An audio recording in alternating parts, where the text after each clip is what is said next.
I had my last screen test in New York the day before I started rehearsal in Australia for Like Minds. And so I took these sleeping pills. I had to go straight off the plane to go and rehearse with Toni Collette. And I had a cup of coffee, 2 cups of coffee, in order that I could be present in the rehearsal. In the second day of rehearsal, I arrived, and halfway through the day, she was like, Eddie, it's really nice to meet you properly, because yesterday you were insane. You were literally a crazy person. Les Misérables.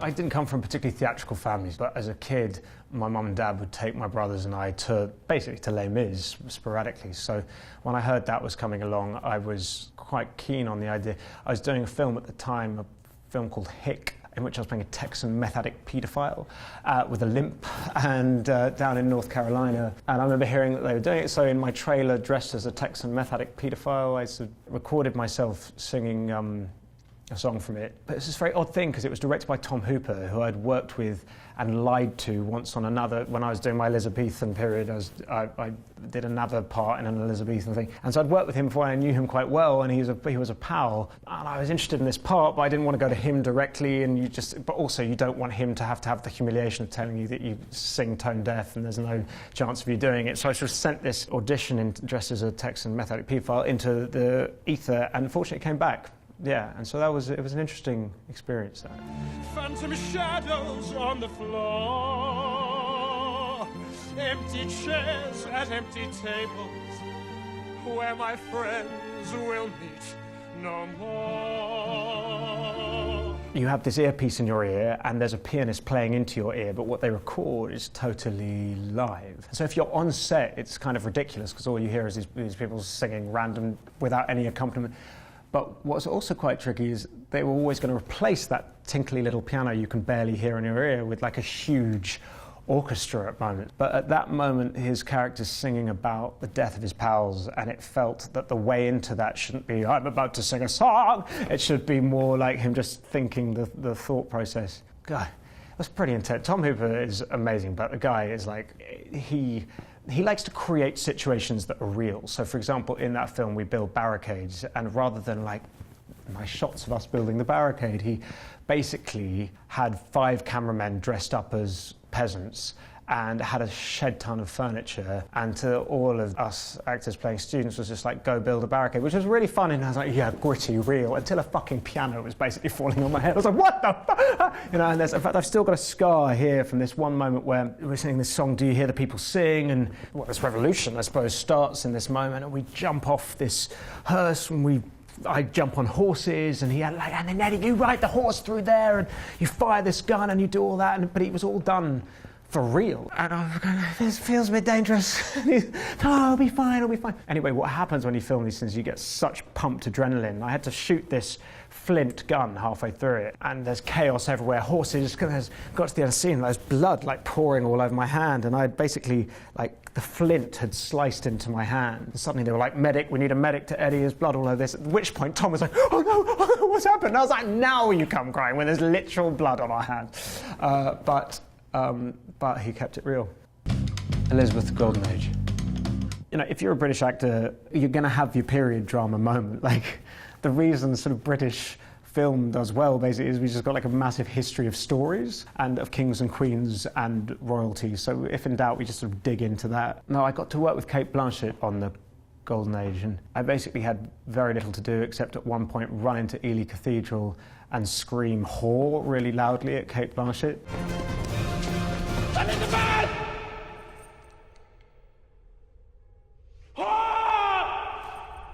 But I'll never forget watching her on that set, and this was the sequel to Elizabeth, and she was so formidable in that film. And I remember seeing her on set, and she was sitting there with just her earphones in, and she was just going, tea, round, royal, literally working on her dialect, and it was just as a kind of work ethic thing. I was like, wait, no, but haven't you flipping won the Oscar for that? Like, you've got this down, Kate, you're fine.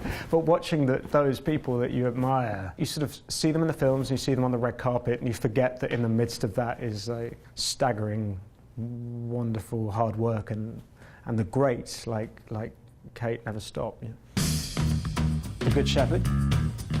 It was the most amazing experience. I was playing Matt Damon and Angelina Jolie's son. I was basically cast because I had massive lips, but it was the most intense experience for me because I had done one film but I had barely any experience on camera, and you were flown to New York and you were put up in amazing hotels and you'd go to work every day in these big blacked out cars, and we were shooting in Brooklyn and there would be paparazzi everywhere, and then there would suddenly be a camera here and there'd be Angelina and Matt and Robert De Niro behind the thing and they'd be like, action! And all I basically just saw worry just like carved across my face. And so when I watched that film back, which was an amazing experience, but I just see total fear scored across my visage. I would like very much to join CIA. Well, there are a lot of things you can do, Edward. I'd like you to think about this very carefully. I have thought about it carefully. It's what I want to do. I want to join the agency. Robert De Niro has this wonderful technique. He would do this thing when quite a few of my scenes were pretty emotional in that film, and he would allow you to play the scene, and then he'd tell you to go back in and to channel the emotion from the end of the scene back into the beginning of the scene, and you do it over and over again. And acting is one of those things that you take all these processes that you learn over the years and you sort of create your own process, and that was one of my first sort of major lessons. But I did my audition, met De Niro for the first time, and he was quite quiet, and he just looked at me and he said, I was like, what, sorry? He goes, can you just part your hair? Just like, I was like, what? And he basically wanted me to comb my hair. I was like, oh, okay, I don't actually have a, he's like, no, go away and you come back and you can, I was like, oh, okay, so I sent down into Oxford Street in London, went to Boots, a little pharmacy, got a comb, came back like a few hours later, my hair already combed. It was in London, it was years before it got made, and at the time Leonardo DiCaprio was playing the role. I was sitting waiting as other actors went in, and someone passed through the door frame, and I said to the casting assistant, who's in there? And they were like, well, Bob, obviously, and Leo.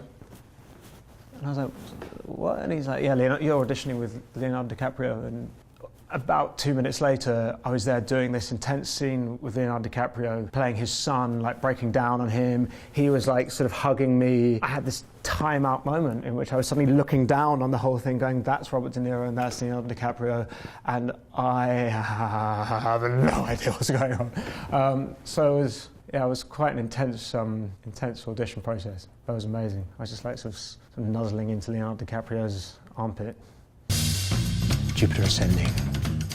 I remember watching Cloud Atlas with Kate Mara and I think Rooney Mara in the cinema, and it just being like the most extraordinary bonkers thing I'd ever seen, as was Jupiter Ascending, which was, I feel like we have this spread in England for toast which is called Marmite, and like the ad slogan is you like either like it or you hate it, and I've always thought of myself as a bit of a Marmite actor. People seem to like either enjoy what I do or loathe what I do, and those people that loathe what I do, Jupiter Ascending tends to be their favourite of my performances. So I won a prize for it for the worst performance of the year, so yeah, it was pretty bad performance from all accounts. In Jupiter Ascending, my character had his like larynx ripped out by this wolfman, and so I made this slightly bold choice of, which I thought was right, of talking like this for the whole film, which I felt sort of suited the costumes and the extremity of the world, but in retrospect, it may have been too much. I believe Titus is aware of the occurrence. My spies whisper, but cannot substantiate. So you have her print, but you don't have her. But I love the Wachowskis because I've never felt so free on set. Lana would just scream like notes from she's like, do it like an accountant, she would say. But my interpretation of that was to like shout really loudly, which is always very odd because I have a really quiet, like kind, quite gentle accountant, rather than a sort of hardcore imperialist autocrat. Yeah. Savage Grace. Savage Grace is a film that not many people have seen, but weirdly was one of the films I'm most passionate about. Again, another part that I think I was pretty much cast because I had freckles. So I've been very grateful for massive lips, freckles, and some of our greatest actresses having big lips and freckles. And yeah, I remember the last audition for that with Julie walking in and her going, God, you actually look like my son. And I was like, that's amazing. Best thing I've ever heard. But yeah, that was an intense experience. Basically, very, very few people have seen this film, but the year when I did Theory of Everything and when Julianne Moore won the Oscar, we were both, we sort of had this discussion backstage, both of us like so blown away that we had just had the most amazing evening of our lives. But maybe people will go back and watch Savage Grace now. You're talking about a collar that belonged to Giotto. a dog I loved, and a dog that died. Inside voice. Now the please. dog is gone, but we still have the collar, and we have moved and moved and moved, and we have never lost it. I think genuinely of all the films I've ever made, I had the most joyous experience. It was set in like Cadaqués, London, New York, Paris. All of it was shot in Barcelona in the extraordinary heat and made for very little money. Spanish crew, sort of wine at lunchtime, and I remember it being a really wonderful time. Spanish actors as well, Elena Anaya and Unax Galde, the Danish girl. While we were doing Les Misérables, Tom had said, I've got this script and I'd love you to read it, but then it wasn't possible because it wasn't possible to get it financed. That film had been around for a long, long time. Nicole Kidman had been attached to it, but getting it financed was tricky. So it didn't happen. And then, fortunately, Theory of Everything came out, and it meant that because we're all commodities actors, your value had suddenly shot up a little bit as a consequence of the success of Theory. And so we got to make that film. And that was an extraordinary thing because the people that I met prepping for that part, people from the trans community, the amount I learned, sort of mistakes I made, all of it has been a very formative thing, an amazing thing. But it was an intense film to make. You've always sketched me better than I was. But what you draw, I become. You made me beautiful. And now you're making me strong. Just before our film came out, Caitlyn Jenner had been on the front of Vanity Fair, Laverne Cox was on the cover of Time magazine, and it felt perhaps that it was time for trans people to be telling their stories, and there was a certain amount of backlash which I felt from that, which I understood and sort of agreed with, but what was interesting is I sort of committed to it quite a long time beforehand. But yeah, so it's a complicated experience because I learnt a lot and I met extraordinary people, and I still haven't necessarily reconciled whether it was the right thing to do. The Theory of Everything. It was made by Working Title, who I adore, and I have to thank, they're a British production house, and I have to thank them for basically a career, but they made Les Misérables, and there was a point when we were promoting Les Misérables where I got a call from agent being like, they want you to go to Japan for the DVD release. And I was like, I was working at time, I was like, I don't know if I've got time really, and my agent was like, no, but it's Working Title, and there's someone that you should go, in order to keep these guys happy. They're some of the biggest employers in this country. So anyway, I went to Japan, which was amazing, and sort of released the DVD. And I came back, and my agent was like, there's this amazing script about Stephen Hawking. And I was like, wow, it's being made by Working Title. I was like, amazing, love it. Can I have a meeting? They were like, yeah, no, they don't want to meet you on it. I'm like, wait a fucking second, I literally just flew to Japan in order to stay in with Working Title. Like, surely I can get a meeting. I think we just used guilt to strong-arm a meeting, and fortunately 6 or 7 other actors who I really admire had fortunately turned down the part. And I met with James Marsh, who was a wonderful documentary maker, and he didn't make me audition.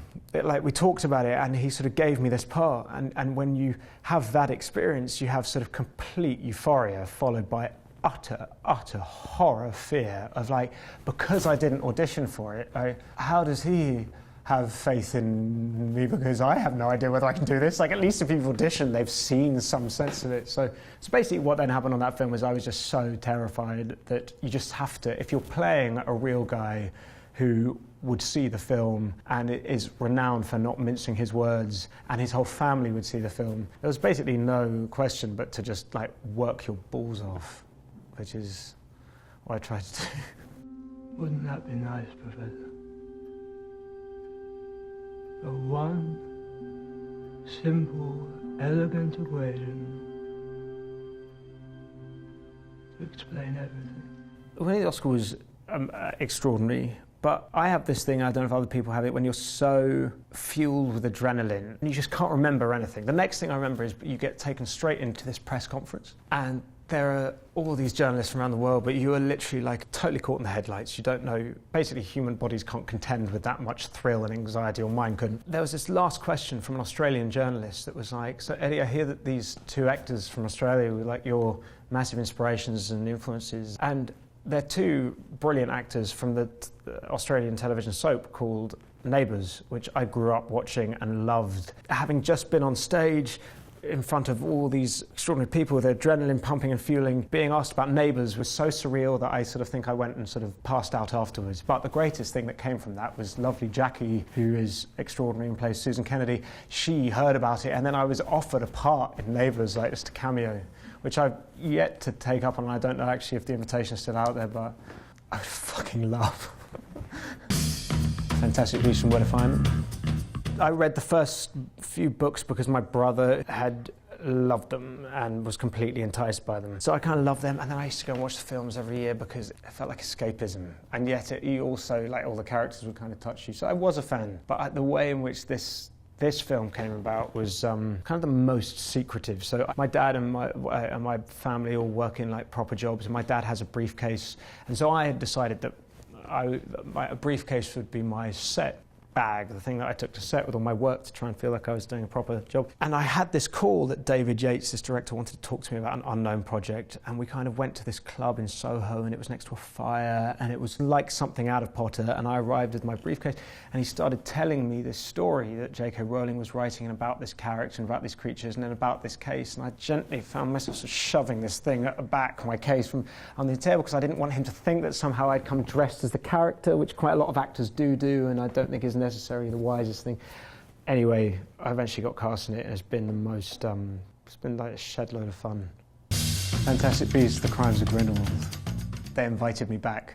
The great news is, on the back of her Fantastic Beasts book that Newt wrote, like, it was like, yeah, he lives happily married in Dorset. You never know with Jo, she could take it anywhere, but at least he survives, you know, for a while. And coming back for number 2 was amazing because I got to work with Johnny Depp and Jude Law, and those are guys that I grew up kind of loving their work. So they have like amazing puppeteers who come and they sort of show you what the creatures do and how they move, and then you kind of look at the directing, it's like, I'd rather now those guys leave, and you imagine it. So particularly with Pickett, who's this little bow-chuckle figure who kind of, I've been on the tube in London and I just imagine talking to him, and I do that quite a lot with accents as well. Like, I'll sort of record them on my phone and listen to them, and then occasionally now I realise that people are taking photos of me or recording me while I'm like chatting to Pickett with my imaginary friend, and it's all kinds of sad and weird and deranged.